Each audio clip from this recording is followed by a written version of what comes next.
if you see Him. And if you don't see Him, then you worship Allah, knowing that He truly sees you. And as a side point, if Islam and Iman are mentioned individually, then each encompasses the meaning of the other. This is because one can't have Iman without Islam, and neither can you have Islam without Iman. So you mentioned just the word Islam by itself, then it also encompasses the belief system. You mentioned the word Iman by itself, then it also encompasses the outer actions. But when mentioned together, such as in this hadith of Jibreel, then Islam is manifest on the outer actions, while Iman is manifest by one's belief. So Allah subhanahu wa ta'ala, He made Iman, or the inward belief system, for the benefit of the intellect. He made Islam, the outer actions, for the benefit of the body, and He made Ihsan, purification and perfection, for the benefit of the soul. Now, if somebody goes to the hospital, if somebody gets ill, where does he go? Hospital. He knows exactly which number to dial. In some countries it's 999, in some countries it's 112. Instructions. Everybody knows if there is a defect, a major defect with the body, somebody breaks his arm, somebody gets run over by a car, somebody has an asthma attack, everybody knows what to do. You take the person to the hospital or you call a doctor. This is to do with the body. And we said that insan is made of 3 components: body, soul and intellect. Why is it that we know exactly what to do when we have diseases of our body and pains in the body, if you like, but we don't know what to do when we have diseases of the heart and soul? And this is a big problem among the ummah. If it is very important to pay emphasis to all these 3 components of a human being: the intellect, the body and the soul. And if someone pays more attention to one of these 3 components at the expense of the other 2, then he'll not be balanced.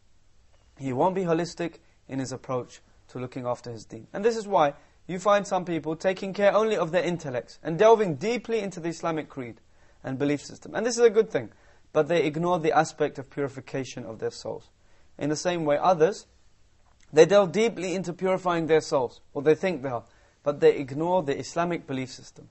And further, others, they perform acts of worship with their bodies, while their hearts are devoid of any concentration or humility towards Allah. Now, they have all, and this group have left out the aspect of purification of the soul. All of them are deficient in their religion. Now, this series is primarily concerned with the first and perhaps most important component of man, the ruh, or the soul. So hence we will be talking, or concerned most, about the purification of the soul, and with what the Prophet ﷺ in this hadith called ihsan, or perfection. And we'll talk about that more after the break, inshaAllah. Assalamu alaikum.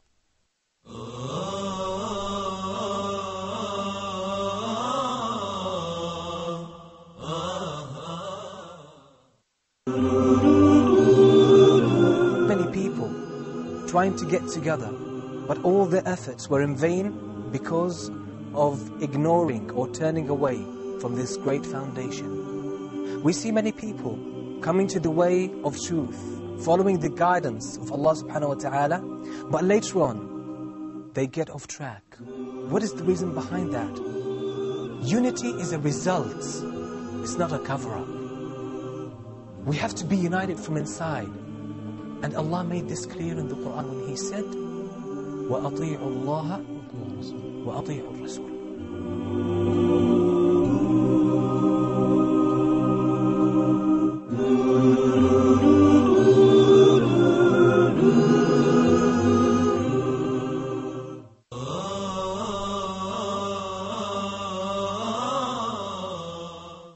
Assalamu alaikum and welcome back.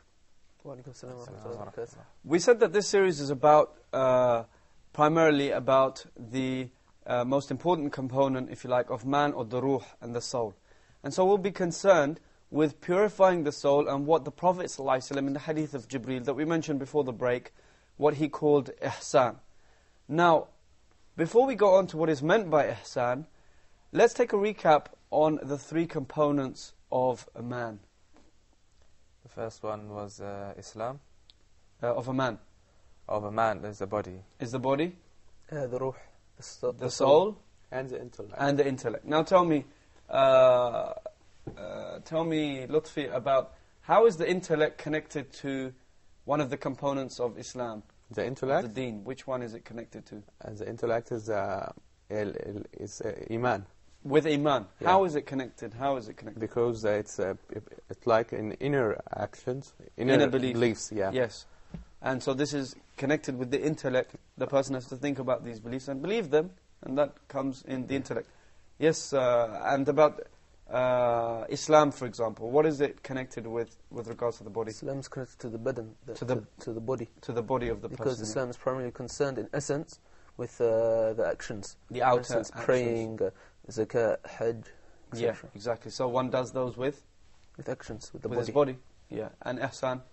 Ihsan is connected to the soul, so that you perfect your remove the impurities and perfect your soul. Exactly. So ihsan. So we can see how the deen of Islam is holistic in its approach to deal with a person, with a human being, an insan.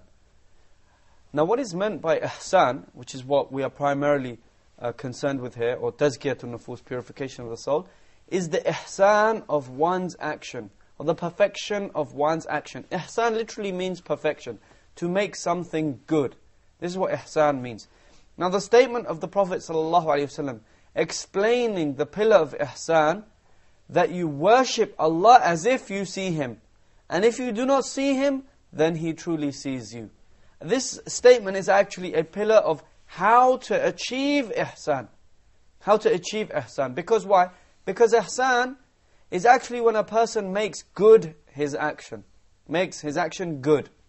And people differ in the ihsan of making good of their actions. So from ihsan is an obligatory portion, and then there is an ihsan which is a recommended portion.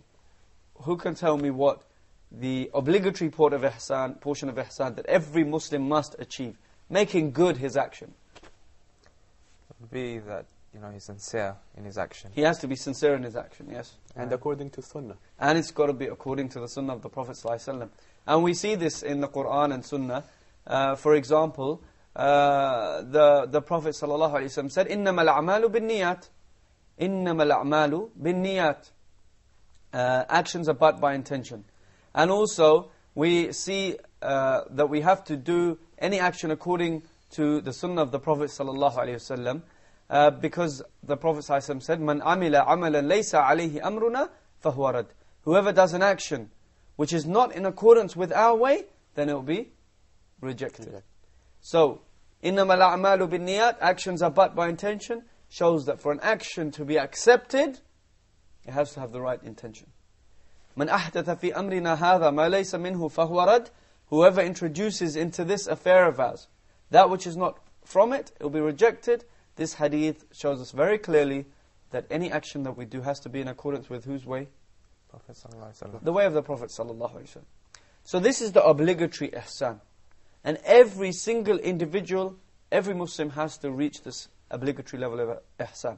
As for the extra ihsan, or the mustahab, or recommended level of ihsan, then this is to perform one's actions in the station of muraqabah, being watched, or in the station of mushahada. And we'll talk about this more.